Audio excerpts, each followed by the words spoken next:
Buenas, ¿cómo andan? Mi nombre es Iván Marín, periodista de Prosa Urgente.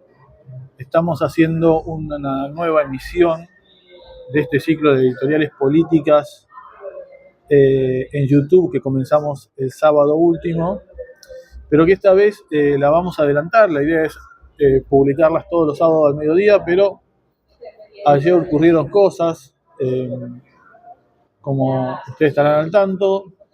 El gobierno de Javier Milei reprimió salvajemente a los jubilados y a quienes se movilizaron en solidaridad con este sector, y la idea va a ser desarrollar una reflexión sobre la situación de la política nacional y también provincial acá en Chubut y en otras provincias del país a partir del concepto de solidaridad. Por eso habrán visto que en el Zócalo el editorial de hoy se titula La solidaridad como objeto de disputa. Pero antes de continuar con la reflexión, les voy a pedir que por favor se suscriban al canal, aprieten la campanita, así les llegan las notificaciones con las publicaciones que vayamos haciendo en el canal. Bueno, me gusten, comenten, debatan en el canal. Si tienen acuerdo con el contenido de esta reflexión, la puedan compartir en redes sociales, ya sea en Facebook, Twitter, Instagram, WhatsApp. Todo eso va a ayudar a que se produzca más tránsito en el canal de Prosa Urgente, que la verdad, si bien hace un par de años lo tengo, nunca le di jerarquía. Recién este año lo estoy dando un poquito más de jerarquía. Y bueno, podamos avanzar con la difusión de la programación del canal, que va a acompañar al blog y sobre todo también a la página de Facebook. Bueno, decíamos que el título de este editorial es La solidaridad como objeto de disputa. Uno, cuando suele abordar algún concepto en particular como herramienta pedagógica, a veces suele recurrir al significado en la Real Academia Española de ese concepto. Bueno, es lo que vamos a hacer en este momento. Solidaridad, para la RAE, significa adhesión circunstancial a la causa de otros. Sin embargo, este concepto también fue utilizado por distintos sectores a lo largo de la historia, sobre todo en la Iglesia Católica, y en general se hace alusión a aquellas características o similitudes de un grupo social en donde prima un objetivo en común inherente a ese grupo, simplificando, obviamente. Si hacemos un repaso por los tres pilares fundamentales desde el punto de vista ideológico y conceptual que dejó la Revolución Francesa, nos vamos a encontrar con estos tres conceptos ultra citados a lo largo de la historia de las ideas políticas en el mundo, de igualdad, libertad y fraternidad. Bueno, uno podría llegar a decir que el de solidaridad guarda una relación muy, muy estrecha con este último, con el de fraternidad. Ahora bien, como ustedes se imaginarán, a mí no me interesa hacer alusión o referencia o reflexionar sobre un concepto como el de solidaridad a nivel general, sino en su especificidad, en este caso en su especificidad de clase, es decir, la solidaridad desde el punto de vista de la clase trabajadora, una solidaridad concreta que obviamente no tiene nada que ver con la solidaridad de las patronales, de la burguesía, de los capitalistas y de su personal político, los gobiernos de turno, los estados y demás. ¿Por qué decidí abordar este concepto para tratar de entender lo que viene pasando en el país y lo que ocurrió en particular ayer? Porque en el abordaje que se hizo desde los medios de comunicación, ustedes habrán notado que recurrentemente, sobre todo en medios como La Nación, Clarín, A24, Infobae, TN, bueno, todos los medios de tinte oficialista, han decidido bajarle el precio a la movilización de ayer, planteando que era una movilización de barra bravas o de gente ajena a los jubilados, que en un principio los jubilados habrían sido alrededor de 200, 300 o 400 en las rondas de los miércoles desde que llegó este gobierno al poder, y que ayer esos miles de personas que movilizaron y que primero fueron objeto de represión de la policía y luego la enfrentaron, no tenían nada que ver con los jubilados. Bueno, primero que nada, una cuestión obvia, ¿no? Todos los trabajadores en algún momento, si estamos en blanco, nos vamos a jubilar. Así que no es algo que no es ajeno ni siquiera de manera indirecta. Pero ¿qué es lo que lo pone tan nervioso a estos voceros mediáticos del gobierno y de las patronales, porque este es un gobierno patronal? ¿Qué es lo que lo pone tan nervioso? Y bueno, uno podría decir que es el hecho de que haya sectores que en principio, en una primera instancia, uno podría decir no tienen nada que ver con los jubilados, pero que, como dije recién, si pertenecen a la clase trabajadora, hay una relación. Bueno, ¿por qué estarían apoyando a los jubilados? Acá, ese es, digamos que es el quid de la cuestión, porque en última instancia lo que se está expresando es un nivel de solidaridad con la causa de los jubilados. Ahora bien, ¿qué pasa si la solidaridad de clase que se vio ayer se sigue desarrollando en el país? Uno puede pensar, bueno, esto no nace de un repollo. Incluso en el corto plazo en que este gobierno está en el poder, ya han habido otras experiencias de solidaridad que de alguna manera molestaron mucho al gobierno. Uno puede pensar, bueno, en los incendios que hubo en la cordillera patagónica, pero también en otros lugares del país, pero en especial en la cordillera patagónica, donde se desarrollaron autoconvocatorias de los vecinos y para tratar de afrontar, primero que nada, el combate a los incendios y luego tratar de mitigar los daños causados. ¿Por qué? Porque el Estado, que es el principal responsable en tratar de combatir estos incendios, en realidad lo vemos más cercano a los responsables o a ser el responsable directo de por qué se produjeron. Bueno, cuando se desarrollaron estas autoconvocatorias, ni lerdo ni perezosas, tanto el gobierno provincial de Ignacio Torra acá, de Gueretinec en Río Negro, como el gobierno de Javier Milei a nivel nacional, con Patricia Bullrich a la cabeza del Ministerio de Seguridad, lo primero que hicieron fue tratar de criminalizar a aquellos vecinos, en su mayoría trabajadores, que se autoconvocaban para tratar de combatir los incendios. No solo eso, sino que también le inventaron causas a estos sectores y a sectores del pueblo mapuche y mapuche tehuelche. Todavía está la compañera de la LOF, Pisimahuiza, en Esquel, detenida, una causa recontra inventada, donde no hay ninguna prueba de que ella haya sido responsable de lo que se le acusa. En todo este arco lo que vemos es justamente que la solidaridad desde el punto de vista de la clase está muy vinculada a procesos de autoorganización. Y lo estamos viendo también ahora con esta inundación que se produjo en Bahía Blanca, donde queda en evidencia la falta de inversión en obras para combatir las inundaciones. Bueno, la cantidad de muertos aún no se sabe cuánto va a ser. Hay desaparecidos y obviamente hay una gran pérdida material, ¿no? ¿Y qué estamos viendo? Que nuevamente están proliferando las autoconvocatorias en solidaridad con el pueblo bahiense. Estas autoconvocatorias dejan de manifiesto, por un lado, el carácter criminal o el rol criminal del Estado en todo esto, por un lado, en no prevenir las inundaciones mediante el desarrollo de obras para tal fin, y por el otro lado, en atender a las víctimas de las inundaciones.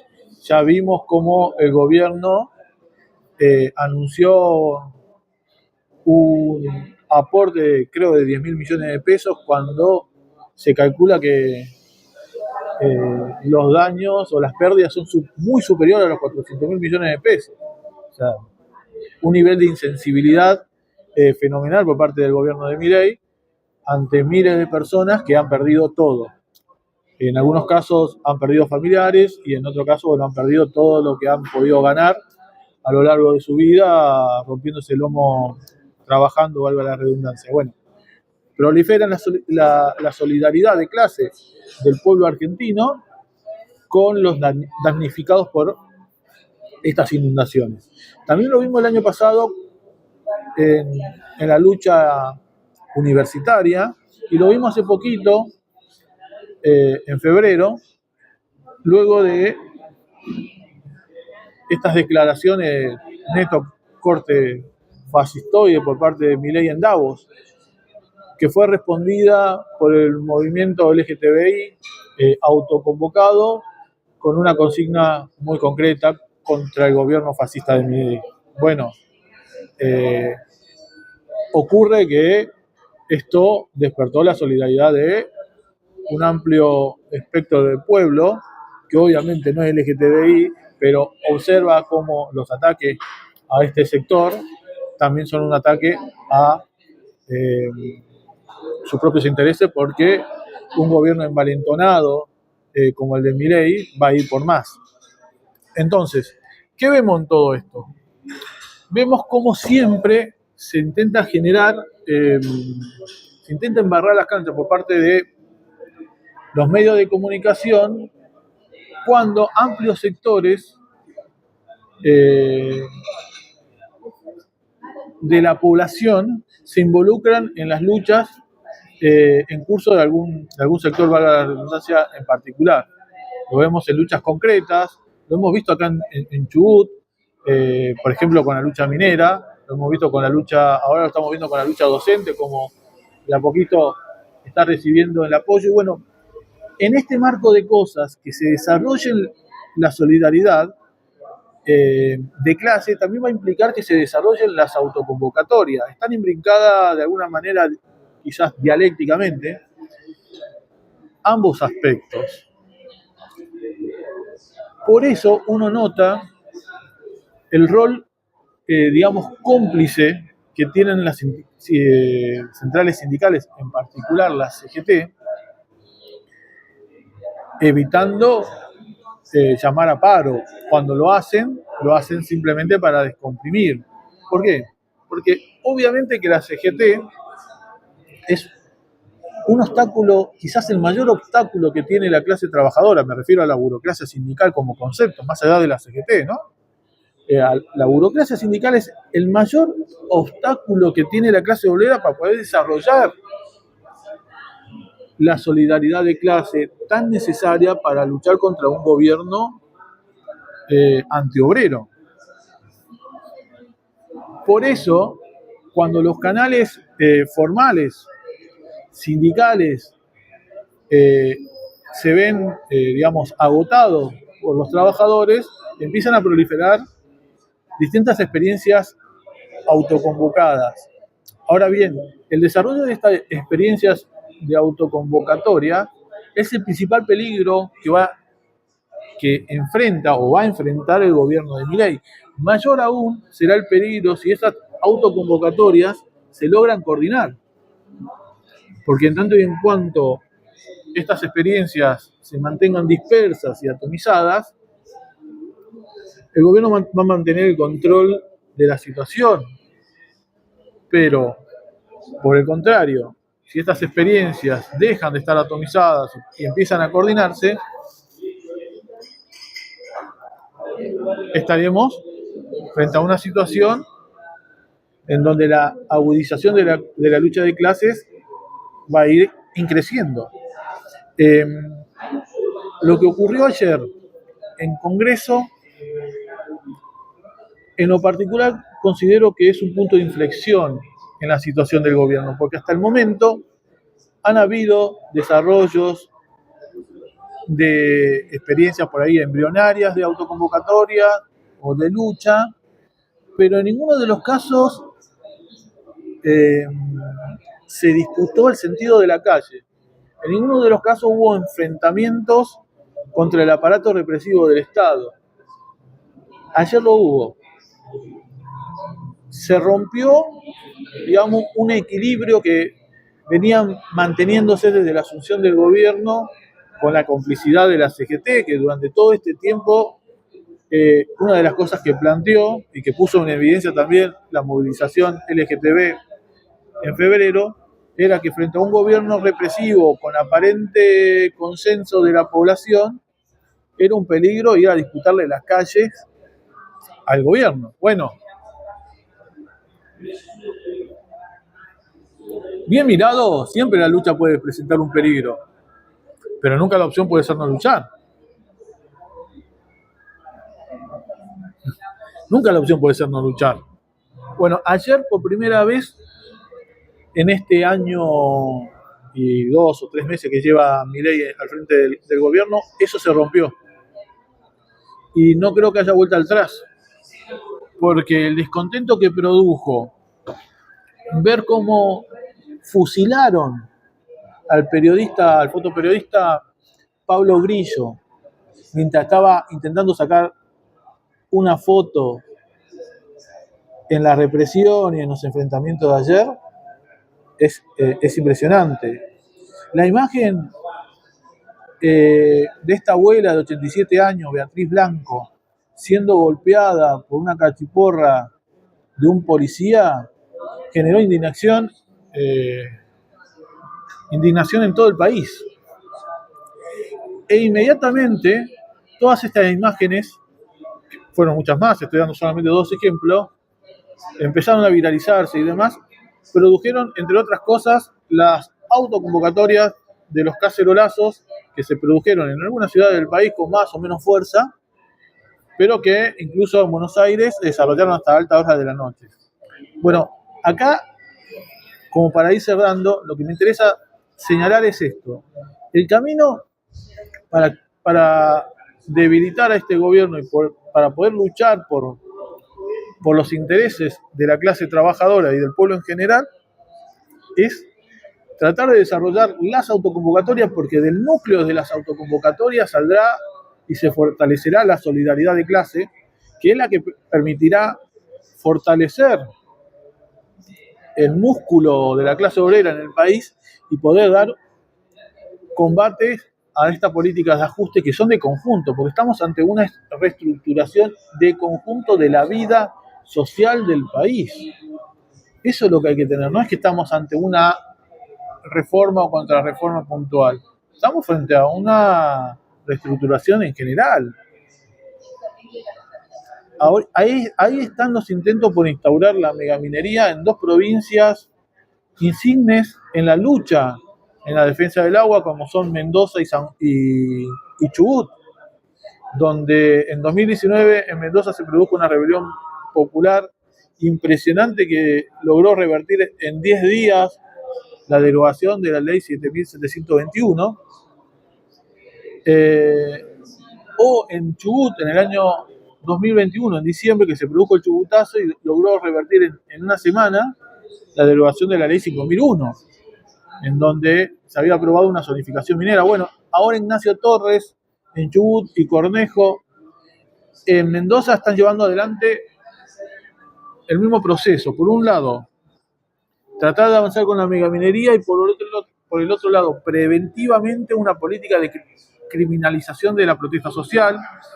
Un ambientalista de apellido Cornejo se encuentra detenido aún en Mendoza, es de la zona de Uspallata, la localidad más cercana al proyecto San Jorge, que es el primero en que está ahí como para poder avanzar y aprobarse. Y acá en Chubut tenemos un montón de compañeros y compañeras que están criminalizados. Bueno, yo soy uno de los tantos.